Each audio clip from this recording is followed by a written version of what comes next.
You know what's absolutely insane? While the entire wrestling world is buzzing about WrestleMania season, while everyone's got their eyes locked on championship matches and dream feuds, there's a storm brewing that nobody saw coming. And I'm not talking about your typical wrestling hype. I'm talking about a legitimate collision course between two of the most destructive forces professional wrestling has ever seen. Oba Femi, the North Star, the absolutely unstoppable wrecking machine who has bulldozed through everyone NXT has thrown at him, just did something that sent shockwaves through the entire industry. He looked directly into the camera, and he called out Brock Lesnar. Yeah, you heard that right. Brock Lesnar. The beast incarnate himself. And this isn't some desperate plea for attention. This is a calculated challenge from a man who genuinely believes he's ready to stand toe-to-toe with one of the most feared competitors in WWE history, right before Elimination Chamber. So buckle up, because what we're about to break down is either the birth of a new legend or the setup for the most brutal reality check in recent memory. Let's paint the picture of where we are right now. Oba Femi isn't just some up-and-coming talent trying to make a name for himself through shock value. This man has been an absolute monster in NXT. When he held the North American Championship, he didn't just defend it, he demolished challengers. We're talking about a reign of pure dominance that reminded people of the glory days when championships meant something, when holding a title meant you were genuinely the baddest person in the room. Femi has this presence that's almost supernatural. Standing at 6'4", weighing in at over 260 pounds of pure muscle, moving with an athleticism that shouldn't be possible for someone his size. He's got this unique blend of raw power and surprising agility that makes him unlike anything else on the roster. But here's what makes this whole situation absolutely fascinating. Oba Femi isn't calling out Brock Lesnar because he's trying to piggyback off someone else's fame. He's doing it because he genuinely sees himself as the next evolution of what Lesnar represents.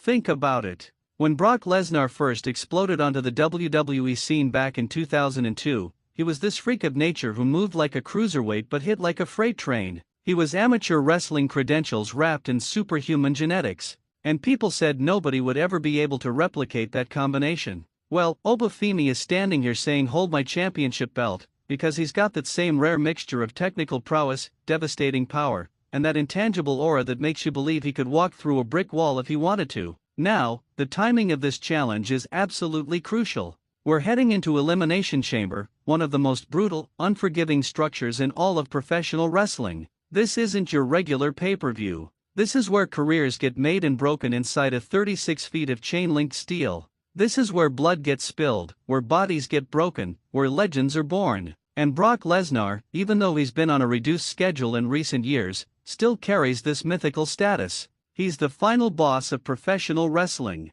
He's the one guy who can show up once every few months and immediately become the most dangerous person in the building. So for Oba Femi to specifically call him out right before Elimination Chamber? That's not random. That's strategic. That's a young lion smelling blood in the water and deciding it's time to make his definitive statement. Let's talk about what Femi actually said, because the words matter here. He didn't just drop Lesnar's name in a promo for cheap pops. He cut this intense, focused message where he talked about legacy, about what it means to be truly dominant in this business. He said, and I'm paraphrasing here but capturing the essence, that he's studied what it takes to be transcendent in WWE. He's watched how Lesnar built his mythos on being legitimately dangerous, on being the one guy nobody wanted to face. And Femi's argument is simple but powerful, that era needs to end because there's a new monster in town. He talked about how he's been proving himself night after night in NXT, how he's already cleared out an entire division, and how the only way to truly cement himself as the future is to go through the biggest name from the past.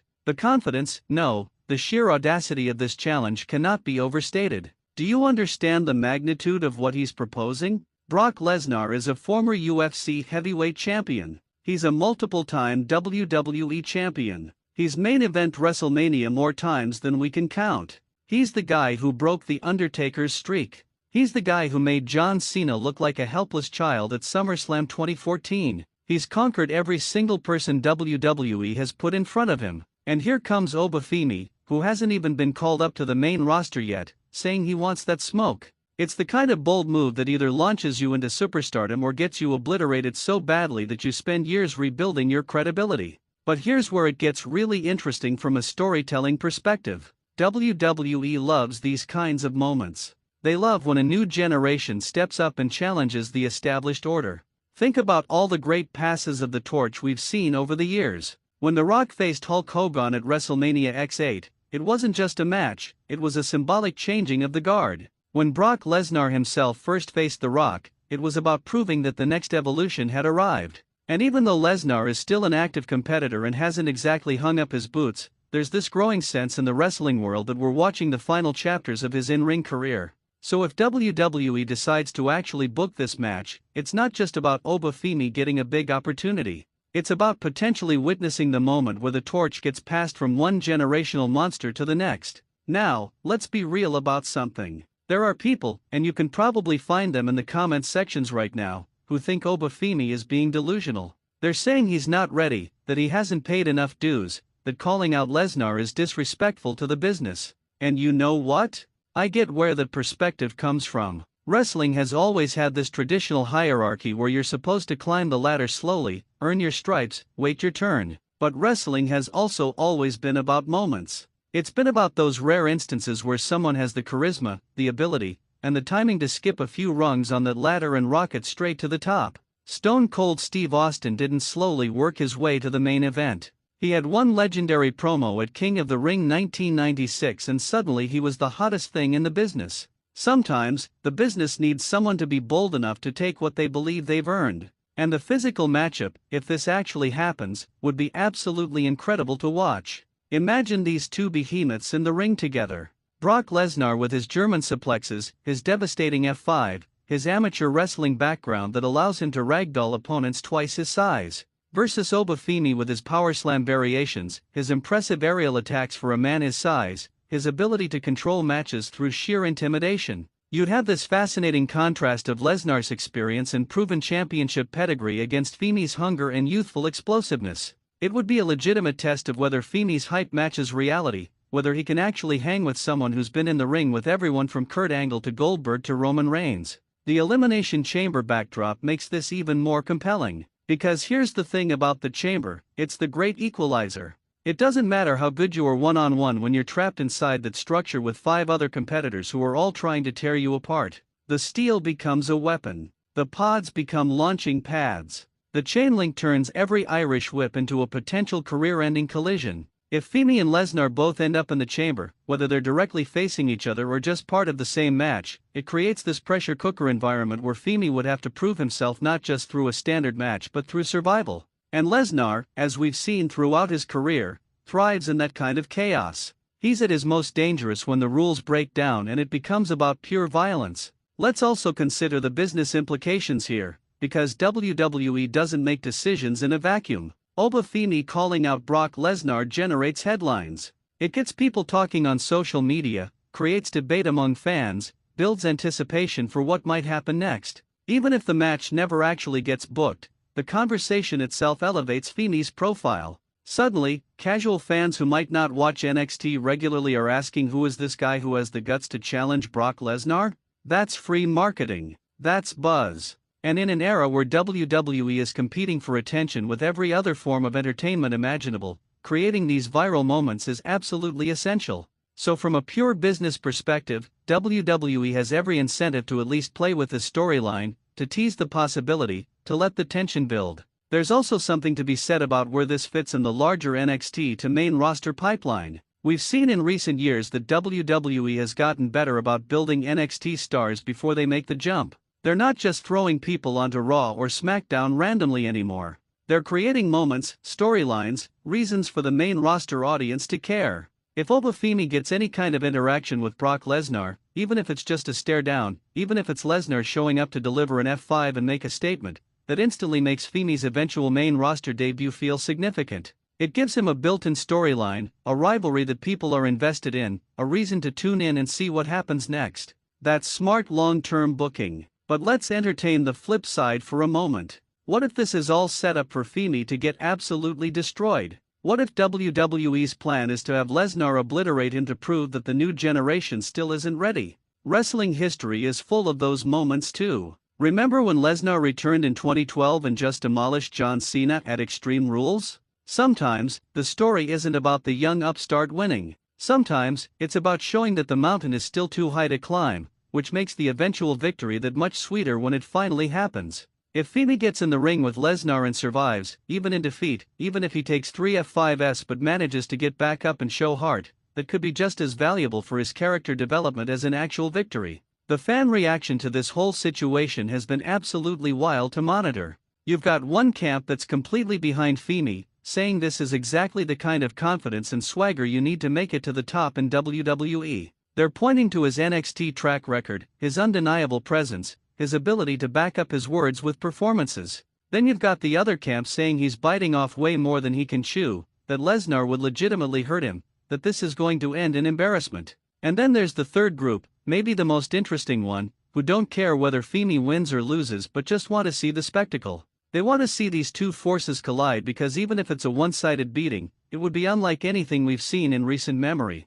Think about the actual in-ring storytelling potential if this match happens. The opening moments where they're just staring each other down, measuring each other, the crowd absolutely electric with anticipation. The first lockup where we get to see who's actually stronger in a pure test of power. Lesnar probably trying to German suplex Femi early to establish dominance, and the question of whether Femi can counter it or whether he gets launched across the ring. The back and forth of power moves, each man trying to prove they hit harder. And then that critical moment, that turning point where one of them gains the upper hand and the match shifts from competitive to dominant. Every single beat of that story would be must-see television. And we can't ignore Paul Heyman in all of this. If Brock Lesnar is involved, Paul Heyman is involved. And Heyman is the greatest advocate, the greatest hype man, the greatest verbal assassin in wrestling history. Imagine the promos we'd get with Heyman talking about how Oba Femi is a naive child who doesn't understand the monster he's awakened.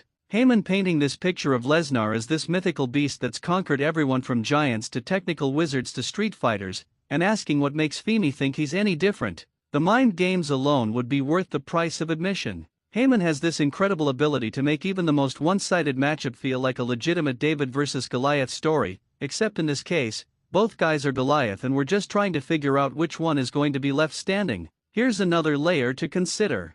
Oba Femi is part of this new generation of wrestlers who've grown up watching Brock Lesnar. He was probably a kid when Lesnar was having those legendary matches with Kurt Angle, with Eddie Guerrero, with The Undertaker. He's studied those matches. He knows Lesnar's tendencies, his patterns, his finishing sequences. There's something poetic about that, about a student of the game getting the chance to face one of his textbook examples. It adds this meta-narrative where Femi isn't just trying to beat Lesnar physically, he's trying to prove that the new generation has learned from the old generation and evolved beyond it. That's compelling storytelling on multiple levels. The social media reaction when Femi issued this challenge was immediate and intense. Twitter, or X, whatever we're calling it now, absolutely exploded. Wrestling journalists started speculating about whether this was a worked shoot or a genuine call-out.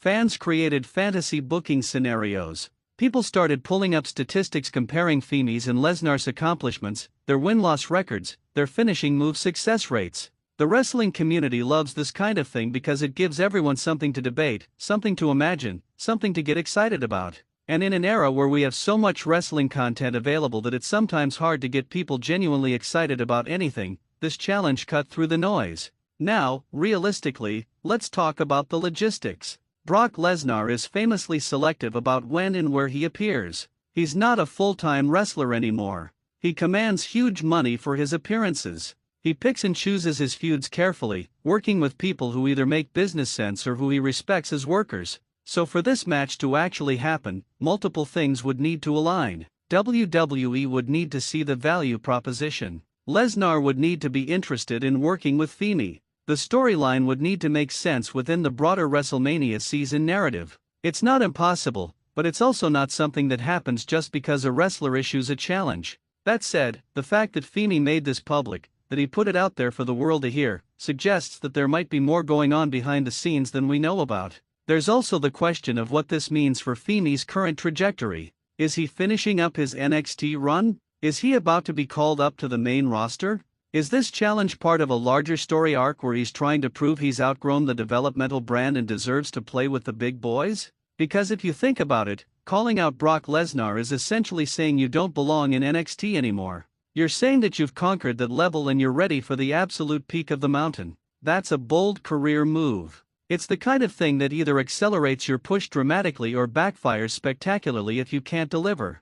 Let me tell you why I think this story, regardless of how it plays out, is important for wrestling as a whole. We live in an era where everything feels so scripted, so predictable, so carefully focus grouped and corporate approved. But moments like this, when a wrestler shoots their shot, when they put themselves out there with a challenge that feels genuine and high stakes, those moments remind us why we fell in love with wrestling in the first place. It's the unpredictability. It's the idea that anything could happen. It's that feeling you get when you realize you might be about to witness something special, something that people will talk about for years. Whether Oba Femi ends up being the guy who retires Brock Lesnar or the guy who learns a hard lesson about respecting your elders, this moment matters because it feels real and it feels urgent. And finally, let's talk about the Elimination Chamber itself one more time, because the structure is almost a character in this story. If we get Femi and Lesnar in the chamber together, the brutality would be off the charts. The image of Lesnar F5ing Femi into the steel. Or even more shocking, the image of Femi power slamming Lesnar through one of the pod doors.